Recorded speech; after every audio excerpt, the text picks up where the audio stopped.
Most women don't know how to properly vet a man for marriage.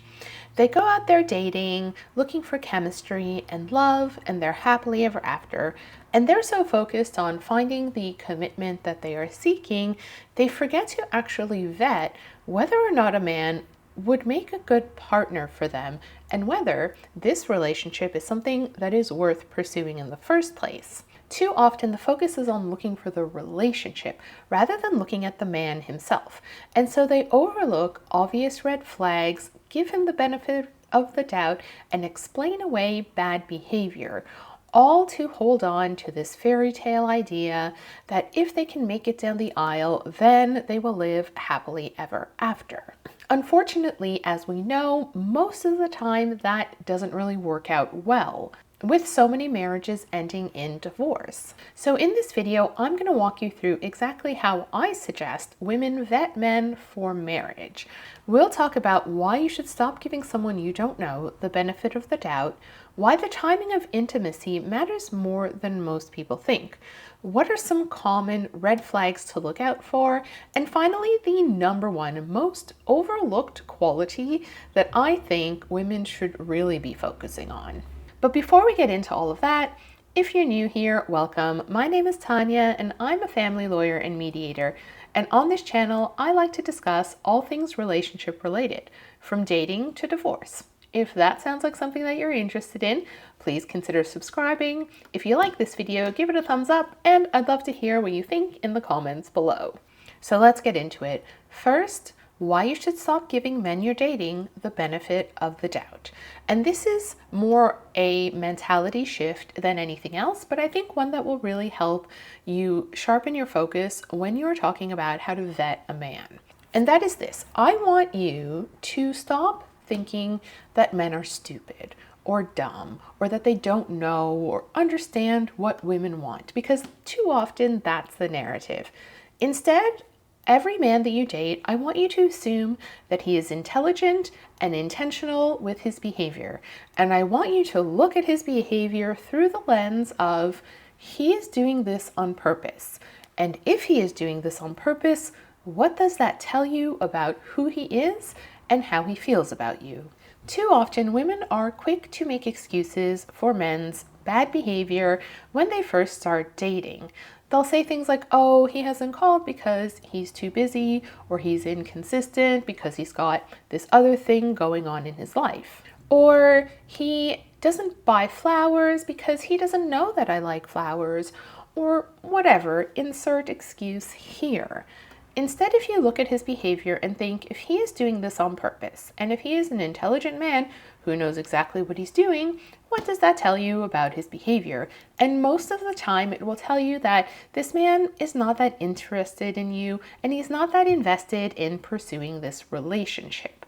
And a lot of the times when you look at his behavior like that, you will very quickly see the difference between the men who actually genuinely want to pursue something real with you versus the men who are just playing around. Maybe they're dating multiple women, maybe they're just not that interested in you, but they enjoy your company well enough, as long as they don't have to put in too much effort, or whatever the case may be. But it will show you exactly who he is. And when he shows you exactly who he is, just believe him. And furthermore, stop believing the words that come out of his mouth if the actions do not align with those words. So if his actions are telling you one thing, and again, if we're assuming that his actions are done intentionally, and then his words are telling you something else, always believe his actions, because men will say all kinds of things when they start dating a woman. Just don't bother believing any of it. Assume that all of it is a lie unless proven otherwise. That is the safest and easiest way to vet a man in those very early stages of dating. And in terms of the benefit of the doubt, I really think that that is something that people need to earn through consistently showing you who they are. So that if one day they do something that seems out of character, in that instance, obviously it's fine to give them the benefit of the doubt. But if you've just met someone and you don't know who they are yet, believe what they are showing you in the beginning, rather than inventing this fantasy of who you wish they were and then trying to explain away the behavior that you're seeing that doesn't align with this image that you've created in your mind. So the next step to vetting a man properly is not sleeping with him too soon. And it's not for the reasons that you think or the ones that are often discussed. And that is, because he won't respect you, or because you want to see if he's really interested in you, or from a purity culture perspective, or even from a religious perspective. Although if those are your beliefs, that's fine. But the reason that I'm saying this, and I think that it should apply universally, is more about what happens to you when you sleep with a man. You see, biologically, we are designed to release certain hormones that bond us to our partners when we are intimate with them. And the reasons for that is, for most of history, we didn't have birth control. So anytime a man and a woman were intimate, the woman could potentially be pregnant. So from an evolutionary perspective, we've been designed to kind of bond with that man, at least for the short to midterm, while our body kind of decides whether or not there's going to be a child involved. The point is, we don't always then operate from a clear-headed and objective perspective. And so it's much easier to miss all of the warning signs and to continue in the relationship that isn't really well suited for us. So for that reason, I think it's best to delay intimacy while you are getting to know someone and first decide whether this person is going to be a good potential long-term partner for you. And then you can move into the next phase of the relationship. But these days, people will jump into bed with each other after only a couple of dates, sometimes only after one date or no dates. That's a whole other thing. But the point is, you're not necessarily going to know that person, and then trying to vet them afterwards is not always going to be the best approach. Sometimes it works out, don't get me wrong, but that's more of a luck thing. It's like, do you really want to play Russian roulette with your life like that? I would not recommend it. So if we're actually going to take an intentional approach, my suggestion would be to put that off for a while until you feel comfortable that you've really seen who this person is and you've really spent enough time with them to get to know them. And the next step would be, while you're getting to know them, what exactly are you looking out for? And this is where I want you to learn about red flags. I did a whole video on some really common early warning signs that you might be in a toxic or potentially abusive relationship. And I'll link that video for you. And I've also created a red flags checklist, which you can download for free, which includes some of the most common red flags that you're likely to see early on when relationships are potentially, let's say, unhealthy or abusive. These include things like being inconsistent, jealousy, isolating you from your family or friends, trying to control your behavior in subtle ways, and so on. Women specifically often say that there were no red flags, but the truth is that they're not always obvious. And so I don't blame women when they don't see those early warning signs, and the reason that I create so much content around it is because I recognize that if you're not educated about it and if you haven't taken the time to learn about it, you are going to miss them because they're not obvious, because often they are portrayed as a positive thing. It's like they're just looking out for your best interest. They just love you so much, and so on and so forth. But if you know how to look beneath the surface, you will see the manipulation for what it really is, which is just that. Manipulation.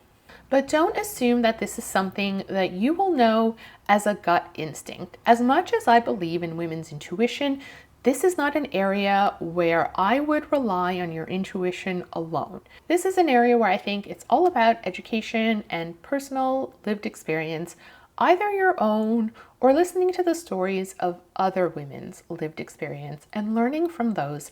And you're lucky that you have so much of that content available to you, because these warning signs could not only save you years of heartbreak, they could literally save your life. So take them seriously. And finally, the number one most overlooked quality in a man that I think women should be vetting for is competence. And that is not something that I often see my clients put on their quote unquote checklist when they are looking for a life partner. And I think it's a huge missed opportunity. You see, so many women are looking for things like charming, handsome, kind, intelligent, generous. And while all those things are great, and I'm not saying you should discount them, I'm not going into them into this video because they're obvious. Everybody likes kind, generous, charming, attractive people. But what women in particular are forgetting to look for is competence. And then fast forward to having children, and suddenly their husband is like another child that they're having to take care of because he doesn't know how to look after himself. And trust me when I tell you that that is the biggest passion killer and probably one of the biggest problems that I see in relationships that are falling apart. So here are some tips on how you can vet a man for competence when you're dating him. And the first is to do what I like to call the milk test, or you can replace milk with anything else. But you do this once you've been dating for a little while and you start thinking that you like each other and it's clear that the relationship is starting to progress. Now I want you to ask him if he can pick you up some milk on his way to pick you up for a date. As I said, you can replace milk with anything else, but I like milk because, I don't know, it's not expensive. It should be pretty easy and straightforward, but there are a lot of ways that he can also mess it up if he really wants to. And this is why the test works. If a man that you are dating and who presumably likes you, it has a problem with picking something up for you to make your life easier, then this is a huge warning sign that you're going to have problems in your future relationship. Similarly, if he can't get you the type of milk that you like or you've asked for and deliberately just brings you the wrong type of milk in a passive-aggressive way of saying, don't ask me to do things for you, again, this is a sign that you're going to have problems in the future. So pay attention. And if you think that asking a man that you're potentially considering spending your life with to pick you up some milk because you've run out, and if you don't have milk, you can't have your coffee tomorrow morning, but really you're getting ready for your date, so you don't have time to go get it yourself. If you think that that's too big of an ask, then I think you need to unpack where that is coming from. It's very likely that that has some sort of insecurity or self-esteem issues at its core, because it is not a big ask. I have had friends ask me that, and I have no problem swinging by and picking up some milk for them on my way to go visit them. And if a man has a problem with it, that is not the type of man that you want to be marrying. And following on from the milk test, I think it's also important now and then to bring him your problems and see if he is somebody who will help you problem solve or help you fix whatever problem it is that you are having. They don't need to be big problems, but any little thing. Let's say if you're figuring out how to hang a picture on a wall and you're not sure what type of fixture you need, ask him and see what he does. Is he the type of guy who's going to go, I know exactly what to do, don't worry, I'm coming over with my tools and I will hang that picture for you? That's the kind of guy who's going to be a good, supportive, competent partner. The guy who's like, why are you asking me this? I'm sure you can figure it out, or just Google it. That's not such a great partner, and that's not such a great sign, in my opinion. Another common one, and another really good one, is the IKEA test. If you buy any IKEA furniture and you need to assemble it, will he come help you? And more specifically, will he actually be able to do it properly? Because let me tell you, if a guy can't assemble a simple piece of IKEA furniture, what's going to happen when you have kids and you need his help with real life problems. Because it is no fun to be with a partner who has no practical life skills, where you feel like you're the one who has to take care of everything and be responsible for everything, including for him. So make sure that along with all the other qualities that you are considering in a partner, you add competence and you consider whether or not this man has adequate levels of competent life skills where he will be an actually good, supportive partner for you and the type of person that you want to share your life with. So there you go. Those are my top tips for vetting a man for marriage. Stop giving him the benefit of the doubt. Consider the timing of intimacy. Know the red flags and educate yourself on how to spot those early warning signs, and vet for competence, along with all the other qualities that you might be looking for. I hope you found this video helpful. You guys let me know what you think in the comments below if you have any other suggestions to add. And as always, I hope you have a great rest of your day, and I'll see you in the next one. Bye for now.